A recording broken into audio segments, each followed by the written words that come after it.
మా బండి అయితే ఇలా నడి రోడ్లో అయితే హ్యాండ్ ఇస్తుందని అనుకోలేదు. అసలు మ్యాటర్ ఏంటంటే నిన్న వీడియోలో అయితే చెప్పాను కదా, మా కాలేజ్ అయితే నీళ్ళలో మునిగిపోయిందని చెప్పి. అలాగే ఈ రోజు కూడా మా హాస్టల్ ముందు అయితే చాలా నీళ్ళు అయితే వచ్చేసాయి. చిన్న సముద్రం అయితే ఏర్పడింది మా హాస్టల్ ముందు అయితే.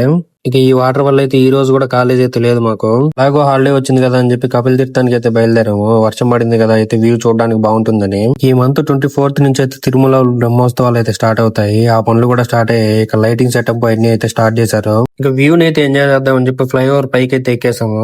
ఇక అలా తిరుమల ఘాట్ రోడ్ లో పడుతున్న వాటర్ ఫాల్స్ ని అయితే చూస్తూ అయితే వెళ్ళాము. తిరుపతిలో మాత్రం వర్షం పడిందంటే చూడడానికి అయితే సూపర్ గా ఉంటుంది నేచర్. ఇక అలా చూస్తూనే కపిల్ తీర్థానికి అయితే రీచ్ అయిపోయాము. వ్యూ ఎలా ఉందో మీరే చూడండి. గమే నన్ను స్వాగతించనే పాదాలు మోపగానే, రాజా వైభోగమే చెంపలే మీటనే నన్ను చూసి చూడగానే, పలకరించే నన్నే పంచభూతాలు నేస్తాలుగా.